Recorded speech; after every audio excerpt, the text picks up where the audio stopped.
Your level of dopamine and how good you are at controlling these levels will determine your happiness, your fulfillment, your life.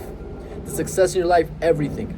It's determined by your ability to manage how much pleasure you have and how much purpose you are doing. Okay? Let's get into this. Let's talk about the idea of dopamine. Let's talk about how it's changed my life entirely.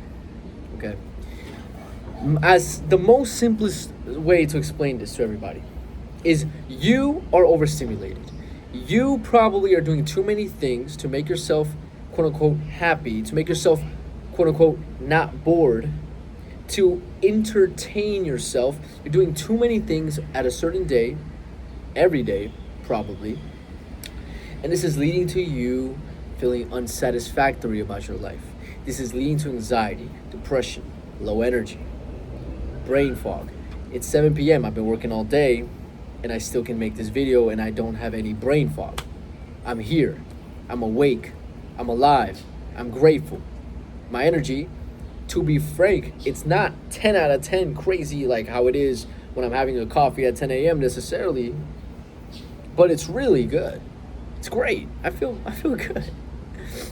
And guys, the reason being is I don't overstimulate myself with a bunch of nonsense. The thing is when you're constantly overstimulating yourself with porn, with drugs, with checking your phone mindlessly, when you're constantly overstimulating yourself, you teach your brain that, oh, this is the level of fun we can have on a day-to-day basis. See, if you're smoking weed all the time and you're eating desserts and all this stuff, then that's your reference point as to what is happiness. And then when you go and sit down and try to read a book, it becomes very difficult. When you go sit down and work on something meaningful, it becomes very difficult. Because your brain knows that why would we read a book? Why would we work on something meaningful when we can literally just have ice cream and smoke weed and press this pleasure button endlessly? Masturbation, ice cream, weed, anything that's excess pleasure for the amount of input you put. That's a key concept, guys, is anything that gives you so much pleasure and you're not really putting in any work, it's training you to be sad, to be feeling lack, to be feeling like you always need something to distract you. And I have taken this to the extreme in my life. For example, this week I had a goal. I felt a little bit overstimulated. I felt a little bit stressed out the other day. So I decided, you know what? Let me cut back on the stimulation I'm giving myself. Let me cut back. So what I did was I told myself this week, I'm listening to no music at all.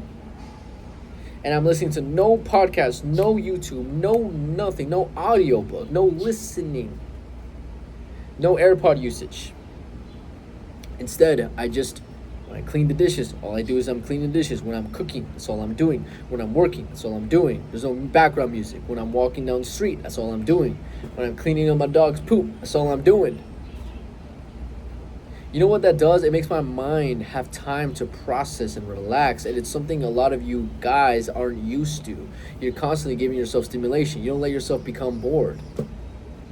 Being bored is important. This is where ideas come from. This is where you process and reflect on your life, on big important stuff. And what happened is it's only been a few days and I already feel way better. So much better, man. I feel so fulfilled. I feel so happy. I caught myself just laughing about small things. I caught myself having a lot of joy doing smaller things. And I realized like, whoa, you know what? I don't really want to go back to listening to as much stuff as I was listening to. Maybe once in a while, but not as a habit, because I've realized nothing in life comes free when it comes to dopamine. Nothing in life. Every time you press that pleasure button, you're lowering your pleasure tank. You're lowering the pleasure tank. And all you gotta do is view anybody who chases pleasure and they always end up in self-destruction. Always. I don't mean to completely abstain from pleasure. That's not what I'm saying. It's okay to have sex every once in a while if that's what you want to do. It's okay to eat a dessert every once in a while. It's okay to watch a YouTube video. It's fine. Just don't overstimulate yourself and do so much of everything every single day because your brain wasn't meant to handle all this data. You're putting too much into this computer, now the computer is running slow. That's really what it comes down to. And when you start to strip away all the stimulation, you start to feel the essence of who you really are. It feels so good, man. It feels so amazing. I love the sun. I love being outside. I love talking. I love socializing. I love walking. I love reading. Reading is one of the most amazing habits ever because it teaches you how to have fun with the most basic thing ever, which is reading. Like, it's so important. I love reading. It's such a good habit. Guys, my focus went up, my happiness went up, my energy went up, everything went up. Everything. Every stat. If I'm a video game character, everything just went up, up, up, up, up. So in hindsight, it's all worth it. Abstaining from pleasure, it's really worth it. Guys, if you want to work with me personally, I am a dating coach, men's self-development coach. If you want to get better at dating, pick up, confidence, charisma, anything regarding your self-development journey, link in my bio, link in my description to work with me personally. That's all. Have a great day, guys. Peace out.